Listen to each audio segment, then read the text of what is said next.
Good afternoon and welcome to another episode of Unscripted and Unchained RPG Review. I am DM Bloodworth, and as you can see by the graphics, it is RPG a Day 2022. I'm actually only up to day 6. Even though it's day 8, I fully anticipated that I would fall behind on these, and you know when you anticipate something greatly, it tends to happen. So without further ado, let's get to this would have been Saturday's prompt. So, how would you get more people playing RPGs?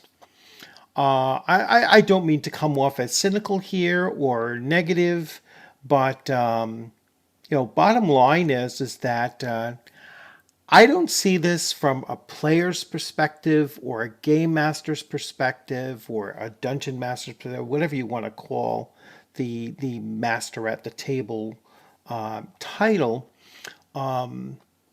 As a player, I don't see this as a major issue. Number one, and certainly not my responsibility. Number two, and I'll explain that a little bit further here. So I've been involved in role playing games, and beginning with tabletop role playing games and moving on to various other modes of interacting with role playing games or platforms, if you will.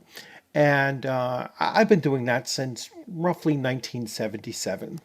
And throughout all of these, going on 45 years, or might even be 45 years at this point, I have never seen the want for the hobby as a whole needing more people. I mean, it's always had a very large following across the world and in a variety of different genres and as I said, platforms.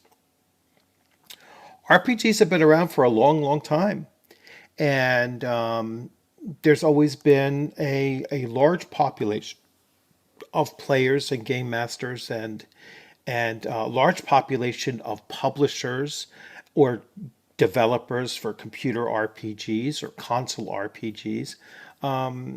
There's always been a lot of people playing the games, and so to get more people playing in the games is not something that I think is a big problem. Secondly, I certainly see it as a responsibility of those publishers and developers and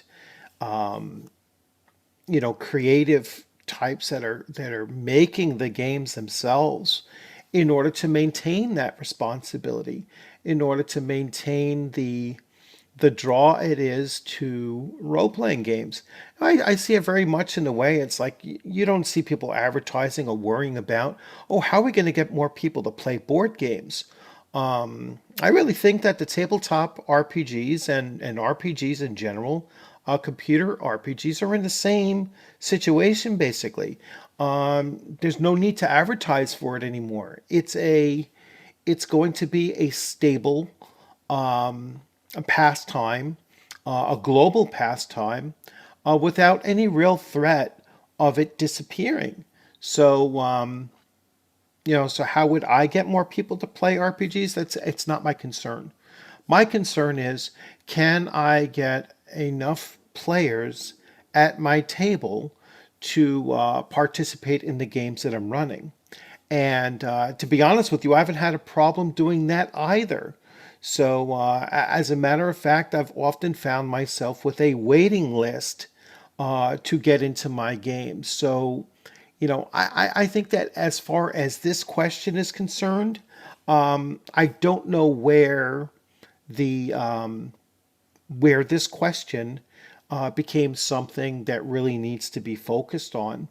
So it's almost a wasted question because bottom line is we as players, we don't have this responsibility. And as someone involved with this hobby since 1977, I don't see a real risk of role-playing games, whether it be tabletop or computer or console, are disappearing. I mean, they've always been extremely popular. They're extremely popular across the world, and across every genre that there is in in whether it be sci-fi or fantasy or horror or investigative, detective, cyberpunk, and just every genre and subgenre that you can think of has some form of representation within the RPG hobby as a whole. So again, it's kind of a wasted question of the day, because bottom line is, I think that the hobby is extremely healthy, and there is no problem with getting more players to come into the hobby, and that doesn't necessarily mean that it would be a positive for the hobby either. I don't think it'll move it, in a positive direction or a negative direction. If you had 1 billion people playing, is that really going to change the experience going on at your table? You're not going to have 1 billion people at your table. You're probably not going to have very much more than, 5, 10, or, possibly 15 people at your table. So as long as your table is full, to your comfort level, then the hobby is there for you to continue on. I mean, it will always be there. Uh, Even if certain titles disappeared, and I've had this argument before, if Dungeons and Dragons dropped off the face of the earth, they no longer produced, no longer played. Yeah, there's no new edition coming out. What does that mean for the hobby? I think, bottom line, very little. I think that the hobby will continue moving on forward.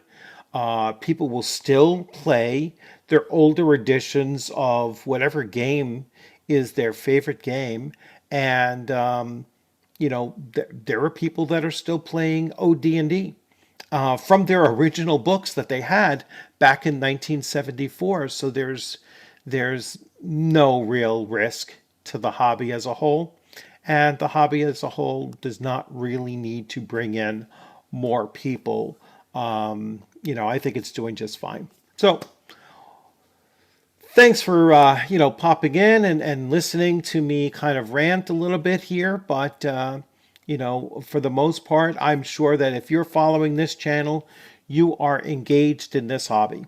And if you're following this channel, you're most likely engaged in multiple ways within this hobby, whether it be tabletop role-playing games or computer role-playing games. And I do have to get back to doing some videos on some computer role-playing games as well. But you're a game master, you're a player, you play, a variety of different games, not just a one set or from one publishing company or whatever, but you're probably very much like myself. I like to play a lot of different things there. And that's why the hobby, I think, is so self-sustaining, and doesn't really need this kind of a question. So without further ado, thank you very much. And I look forward to seeing you on the gaming screen sometime soon. And you all have a great rest of your week. And as always, stay safe and keep on gaming out there. Take care.